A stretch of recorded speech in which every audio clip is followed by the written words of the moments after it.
tarde. Estamos de volta com o nosso Congresso de Poetas do Brasil, organizado pelo Portal do Poeta Brasileiro e sua academia. Hoje teremos as mesas de debate, teremos muita coisa boa hoje à tarde. Vou chamar para vocês a Ana Osta, que vai conduzir a primeira mesa de debates. Ana. Obrigada, Aline. Estamos hoje começando a primeira mesa redonda do nosso 16º Congresso. O tema dessa primeira mesa é O Cordel em Três Gerações. Os nossos convidados de hoje são João Gomes de Sá, Márcio Fabiano Monteiro e Pedro Popoff. O tempo de duração da nossa mesa será de 25 minutos. Vou iniciar, então, apresentando João Gomes de Sá. Ele é poeta, cordelista e produtor de eventos literários, com vasta publicação, que inclui livros, folhetos e xilogravuras. Nascido em 1954, em Águas Brancas, Alagoas, é professor e mora e trabalha em São Paulo. Também ministra oficinas e palestras sobre literatura de cordel, folclore e xilogravura. O nosso segundo convidado é Márcio Fabiano Monteiro, nascido em 1974 em Ribeirão Pires, no estado de São Paulo. Hoje mora em Ribeirão Preto, onde atua como professor de língua portuguesa. É poeta, cordelista e palestrante. Promove oficinas de criação literária, projetos e atividades culturais e pedagógicas, tendo como base a cultura da literatura de cordel. E o nosso terceiro convidado é Pedro Popoff, que também atende como Pedro do Cordel. Ele é ator, cantor, palestrante e fundador da primeira Cordelteca de Bauru, estado de São Paulo. Foi presidente da Comissão Infanto-Juvenil, Seção Brasil, da Organização Internacional de Folclore e Artes Populares, credenciada pela Unesco, sendo atualmente o diretor-geral da Comissão da Juventude. Com esses três convidados tão especiais, damos início, então, à nossa mesa de debates. A primeira pergunta que eu faço aos três, pedindo para que o João Gomes seja o primeiro a falar, é a seguinte: como o cordel chegou na vida de vocês? Boa tarde a todos, é um prazer enorme estar aqui neste grande evento promovido pelo Portal do Poeta Brasileiro, nossa Academia Nacional de Letras. Como eu sempre falo, é um contentamento estar participando desse evento, uma coisa gratificante. O meu contato com o cordel, ele vem lá em Paulo Afonso, nas margens do Rio São Francisco, né? Não era comum aparecer cordel na cidade, era muito raro aparecer esse folheto de cordel. E a gente também não chamava de literatura de cordel, a gente chamava de folheto, livrinho, verso, romanço. Então, a denominação literatura de cordel ela é acadêmica, né? As universidades que passam a dar essa denominação. Agora, mais tarde, quando eu adentro a Universidade Federal de Alagoas, para minha sorte, eu fui trabalhar no Museu de Antropologia e Folclore daquela universidade. E lá eu conheci um dos maiores folcloristas do Brasil, Dr. Theo Brandão, e conheci também um dos maiores cordelistas, que é Enéas Tavares dos Santos, o seu Enéas, o grande autor de o grande autor de A Carta do Satanás a Roberto Carlos, quando aquela música Quero que vá tudo para o inferno, né, fez um grande sucesso na década de 60. E ele escreveu esse cordel, que até hoje é um dos cordéis mais lidos no Brasil. Então, o meu contato com o cordel foi esse, né? Agora, é na universidade que eu tenho uma atenção especial no sentido de pesquisar, de estudar, e ler cordel. E assim hoje estou aqui falando um pouco dessa literatura que tanto me fascina e que eu sempre digo que a minha função não é ensinar literatura de cordel, a minha função é fascinar vocês que estão nos assistindo a gostar dessa literatura genuinamente brasileira. Muito obrigado, viu? E com certeza você encanta a gente, viu? Por favor, eu queria pedir ao Márcio para responder também essa pergunta.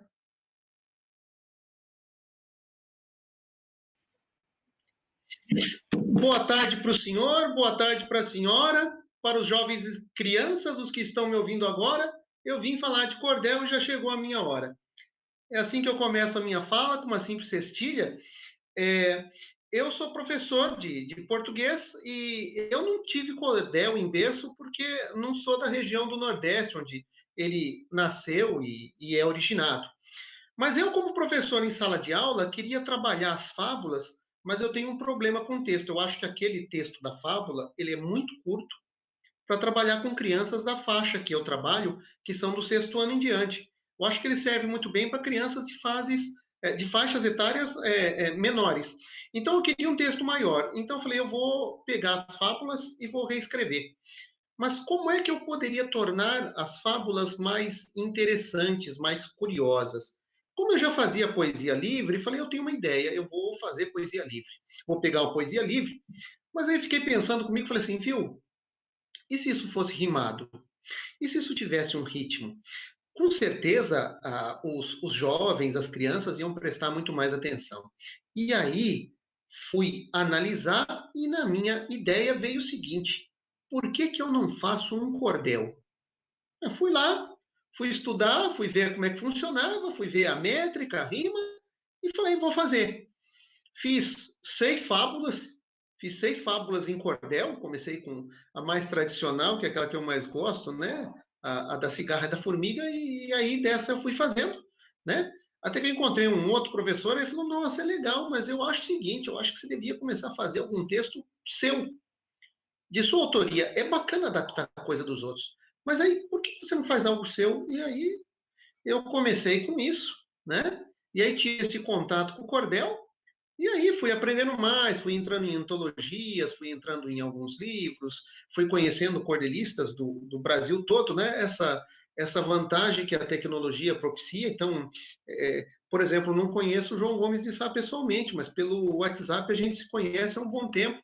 E outros cordelistas, conheço quase pelo menos um ou dois de cada estado, no mínimo, e daí fui me inteirando mais do cordel, fui produzindo mais. Então, ele foi surgindo assim na minha vida. E agora, o que eu busco é que as pessoas tenham esse mesmo encantamento com o cordel que eu tive e que não foi só a primeira vista, né? Continua até hoje. É isso daí. Que interessante. Até eu fiquei curiosa agora para ver esses cordéis que você fez, pegando histórias e fábulas, viu? Muito legal.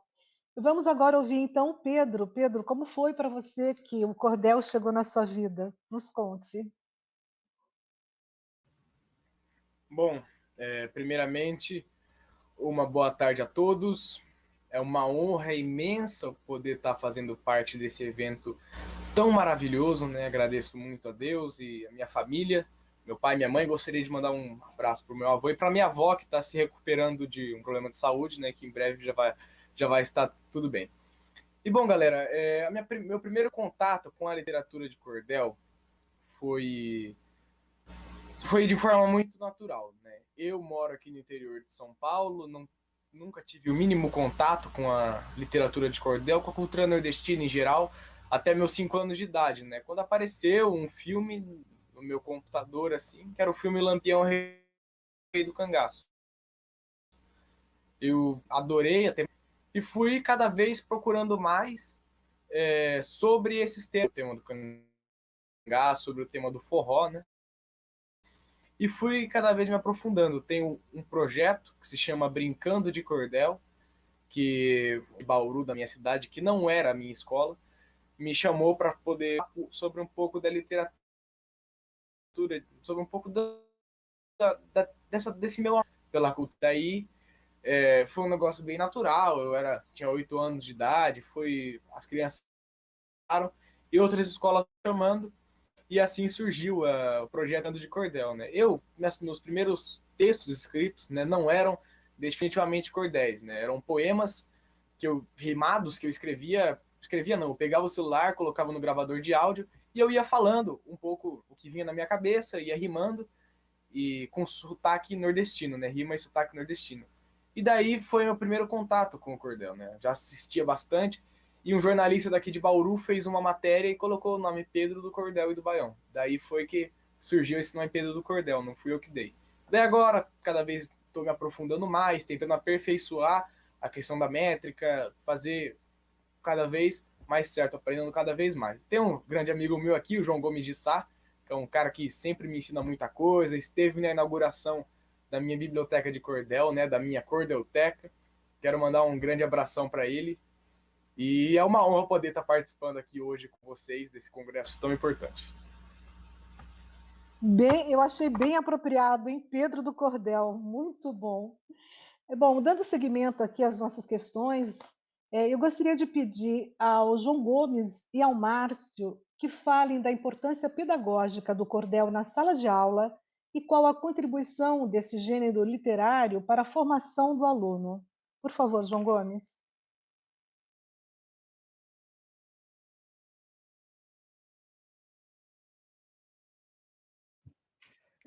Quando nós mencionamos essa denominação literatura de cordel, a importância não é tão somente a vastíssima produção que temos hoje em dia. A grande importância dessa literatura é a contribuição que ela dá a todas as outras manifestações literárias, a todas as artes. Então, ela vai trazer para o aluno, o que eu digo assim, incentivar, não é? Ela vai mostrar para o aluno essa literatura tão rica, ela vai mostrar para o aluno essa diversidade temática que nós temos. Essa contribuição que ela dá para o cinema, que ela dá para as artes plásticas, que ela dá para as novelas, para as músicas, para os filmes, enfim. Essa é a grande contribuição dela. E sem contar também o grande fato que ela conta a historicidade do Brasil. Então, existe um livro chamado A História do Brasil em Cordel, que conta desde o período colonial até a era Fernando Collor de Mello. Então, você vai encontrar nessa literatura esses registros, né? Tanto que essa literatura, em uma determinada época, quando nós não tínhamos televisão, essas tecnologias tão avançadas, ela era chamada o Jornal do Sertão, porque ela reproduzia os grandes feitos, né, históricos, políticos, sociais, através dessa literatura. Então, essa é a grande importância, a formação e a informação para o povo brasileiro, né?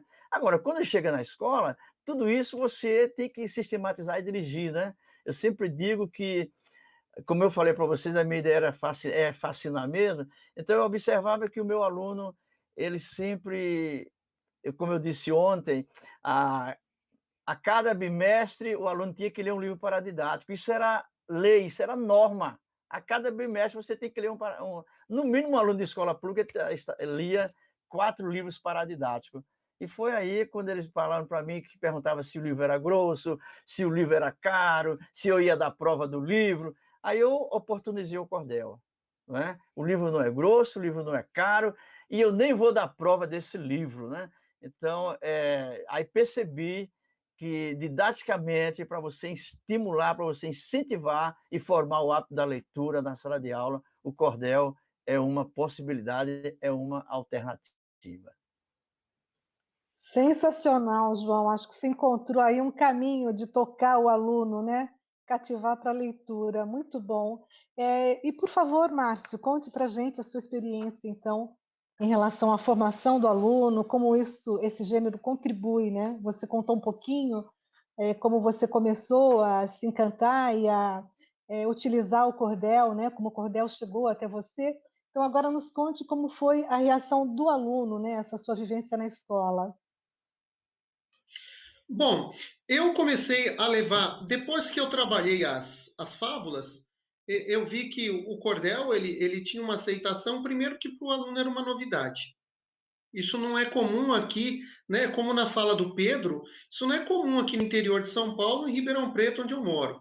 Ribeirão Preto tem 600 mil habitantes. Além de mim, que escrevo cordel, eu devo conhecer outros 2. Então, é muito raro. Eu falo para o pessoal que eu sou uma raridade nessa cidade, né?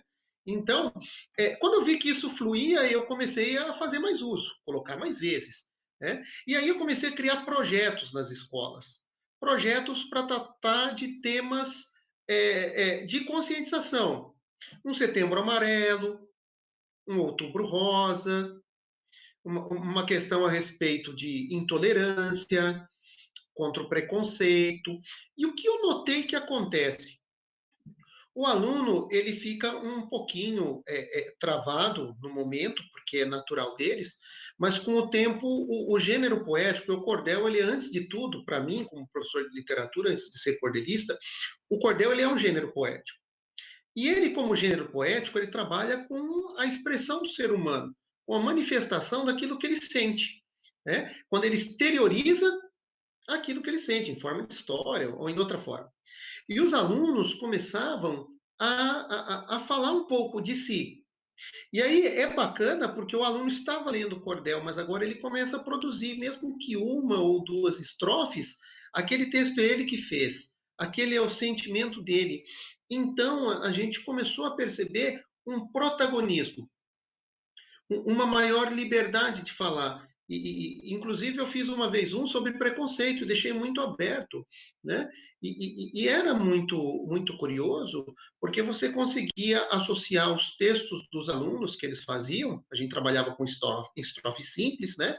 Não ia fazer um cordel grande, mas a gente via nessas estrofes eles colocando um pouco do que eles sentiam, né? E a gente fazia exposição na escola, muito bacana. A gente forrava o corredor inteirinho com estrofes que os alunos fizeram e fizeram desenhos para dialogar com as estrofes. Né? E o pessoal das outras salas que não tinham esse trabalho, porque não dá para fazer com todo mundo, não era professor de todo mundo, eles paravam para ler, eles paravam para admirar. Né? Eles achavam bonito. E aí é bacana, o aluno vê alguém lendo que foi ele que escreveu, não foi o autor X, não foi o autor Y, nem o autor Z, foi ele que escreveu. E o amigo olha para ele e fala: Cara, eu não sabia que você escrevia, mas que bonito isso daqui, que bacana. Então, quer dizer, o aluno se sente diferente, né? Se sente parte de um processo produtor de alguma coisa. Então, eu acho que isso mexeu bastante também com a autoestima deles, foi isso.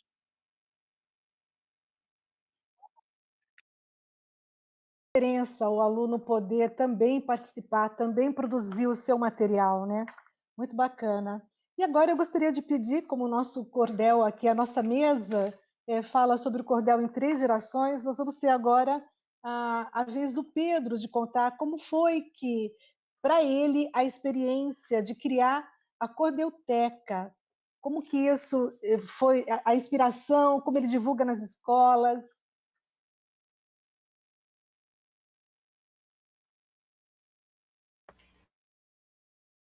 Eu tive um problema na conexão. Poderia repetir a pergunta? Porque deu um corte aqui na minha conexão. Tá um pouco fraco aqui. Você poderia só falar de novo?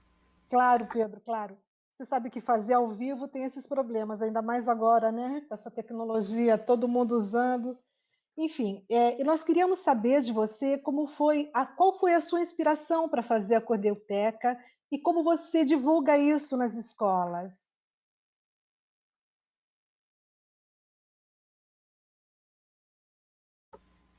Sim, bom, o projeto da Cordelteca, né? Eu já tenho o meu projeto que é o Brincando de Cordel, desde os 8 anos de idade, que eu ia, porque eu vou pelas escolas, como eu já disse, falar um pouco sobre essa minha paixão sobre o cordel, né? E acabou que um dia eu pensei, né, tive uma ideia de montar uma biblioteca de cordel numa sala que estava desativada na loja da minha mãe, né? Eu pedi bastante para eles e falei assim, eu troco minha festa de aniversário pela Cordelteca. Eles toparam, né? E ao invés de dar essa sala, eles deram um escritório da minha mãe, que era muito maior, era no mesmo terreno da loja, porém lá fora. A loja fica no endereço Rua 13 de Maio, número 12/45, para galera aqui que tiver de Bauru assistindo. Se lá em breve a gente vai estar aberto de novo, se der tudo certo. E bom, eu tive esse pensamento assim, daí meus pais toparam depois e a gente começou na batalha para fazer pintura, tudo. Foi uma grande batalha, né? Nós tivemos inauguração da Cordelteca foi maravilhosa, né? O meu amigo João Gomes de Sá estava presente lá, o grande poeta também, Aldir Carvalho, pessoal lá de Minas Gerais que trabalhou com o projeto Brincando de Cordel, veio para cá, um menino que foi impactado pelo projeto veio, declamamos juntos. A Cordelteca tem o nome do Gonçalo Ferreira, né? A Cordelteca Gonçalo Ferreira, que é em homenagem ao presidente da Academia Brasileira de Literatura de Cordel, que também estava presente. E na Cordelteca nós recebemos alunos, né? Nos momentos de não pandemia, costumamos receber alunos, rede pública, rede particular, eles vão, nós fazemos um bate-papo sobre a literatura de cordel, sobre a riqueza, declamamos alguns cordéis, criamos, né, umas 3, 4 estrofes, dividimos em grupos, e fazemos a isogravura, né, que é a capa da xilogravura, né, a matriz da xilogravura, só que em isopor, que é uma coisa bem mais fácil, para ficar muito mais tranquilo para as crianças fazerem, né. A gente faz isso, organiza tudo, sempre também a gente tudo pagando do bolso, aluguel das cadeiras, o lanche, a gente que arruma, todo o material, mas sempre é maravilhoso, né? Uma tarde que a gente passa lá com os alunos, nós temos mais de 3.000 títulos de cordel na Cordelteca, que também está aberta ao todo público de Bauru, que normalmente passa lá, lê cordéis, muitos nordestinos que moram aqui sempre aparecem lá para dizem que se sentem em casa, né? É um ambiente que eu adoro, me sinto muito feliz sempre de estar lá. Muito bacana essa ideia. Eu espero que ela se espalhe por todo o Brasil e a gente tenha daqui a pouco um monte de cordeltecas por aí, viu? Parabéns, Pedro. Bom, seguindo, eu gostaria de falar com vocês três sobre as. Imagina, você merece por todo esse seu incentivo, né? Eu gostaria de falar com vocês três sobre essa questão, hoje em dia, do cordel estar ganhando outros meios, né? Vocês poderiam nos falar sobre essa evolução e se, por acaso, essa questão do meio digital acaba descaracterizando o gênero literário? Qual a opinião de vocês? João Gomes, por favor. Olha, eu acho essa pergunta tão legal, tão fantástica, porque as pessoas são resistentes, né? Existem muitas pessoas resistentes, né? Tudo muda, tudo passa, e às vezes as pessoas não querem que o cordel também avance, né? Então, eu lembro uma vez, quando eu estava na universidade, alguém fez essa pergunta com relação ao folclore. Ah, agora com tudo isso, o folclore... Não, sempre vai haver um espaço para a informalidade, para, né, para a espontaneidade. Independentemente de qualquer tecnologia, vai haver sempre esse espaço para a informalidade, para a espontaneidade. O cordel, por ser uma obra hermética, uma obra fechada, com normas e regras, e tem que ser assim, né? Ela vai dialogando com todas as outras artes. Ela vai se reinventando a cada dia. Quando na década de 80, um grande jornal de circulação disse que o cordel morreu, né? Ele pensava, tinha essa ideia que ia morrer, não, foi uma provocação, porque aí ressuscitou todo mundo. Não morreu, né? E hoje, gente, eu digo assim, eu não abro mão da tradição, quem quiser manter a tradição tem que manter, até para ter essa historicidade, né? Eu acho isso legal. Fazer o livro no folheto, né? Você faz o livro assim no folhetinho mesmo, de 16 páginas, não tem problema. Você mantém essa tradição, você passa para esse outro aqui, para já a policromia toda ilustrada, e você passa também para o livro, né? Você passa também para o livro. E a tecnologia que nós estamos vivendo hoje, ela está contribuindo muito mais ainda. Hoje você tem toda manifestação, todo tipo de manifestação através da internet, né? Você vai encontrar o cordel cantante, o cordel falado, o cordel recitado, o cordel declamado, você vai e-book em cordel, você vai ter um monte de coisa. Agora, isso não vai, em momento nenhum, diminuir a literatura de cordel. O que as pessoas não entendem é que acha que literatura de cordel tem que ter a xilogravura, tem que ser num papel de péssima qualidade, tem que ser em folheto, 16 páginas ou 32 páginas. Não. Cordel é um texto impresso, rimado e metrificado. A forma como se apresenta, a gente tem que atender também ao mercado. Pode ter certeza que cordel, ele não perdeu sua característica, não se descaracterizou, porque cordel é um texto impresso, rimado e metrificado. E isso continua em qualquer veículo de comunicação de tecnologia. Concorda, Márcio? O que você acha? Bom, para eu não chover no molhado, porque o João não podia ser antes de mim, porque ele acaba falando tudo que eu ia falar, eu vou fazer um adendo, né? Mas para mim aqui em Ribeirão é muito importante essa ideia, por quê? Porque a gente luta contra um estereótipo do cordel, que ele é uma forma primitiva, folclórica, que fala de sertão e de cangaço. Fala isso. Em segundo, o pessoal mistura o cordelista com o repentista e o cantador. Faz outra mistura, né? Então, esse pessoal tem uma visão limitada e errônea do que é o cordel. Então, como professor de literatura, o cordel é, antes de tudo, uma forma poética, extremamente versátil. Eu duvido que você encontre um assunto hoje que não tenha um cordel. O pessoal por aí, nos grupos que eu tenho, fala de tudo e mais um pouco. Aí você vê, como disse o João, você vê cordel em quadrinho, você vê em vídeo, você vê em música, você vê em animação, você vê tudo isso. Então, eu acho que a tecnologia, ela veio contribuir, porque ela levou o cordel mais distante. O cordel chega muito mais distante e chega em públicos que antes nem faziam ideia da existência dele. Ouvia falar muito longe, isso é cordel, mas não tinha a mínima ideia do que era. Então, acho que isso serviu para divulgar, né? E que o cordel, ele é de uma riqueza fora do comum. Então, eu acho que tudo isso só serviu para aumentar, né? E tirar essa ideia, como disse o João, complementando, que ele não é só na xilogravura, não é pendurado no varal, é no folheto. O cordel, que é poesia, ele está em todo lugar. Se a gente pegar algumas músicas se a gente pegar algumas músicas da MPB, foram feitas em cordel. Então o cordel está mais vivo do que todos nós juntos, é isso. Concordo com você. Gente, infelizmente, o nosso tempo está acabando, nós chegamos agora aqui nos momentos finais, mas com certeza, eu tenho certeza que o Pedro concorda que a tecnologia contribui, não é isso, Pedro? Rapidinho, dá para você dizer se você acha que contribui a tecnologia? Com certeza. Né? Então, com base certeza, a tecnologia contribui totalmente para a literatura.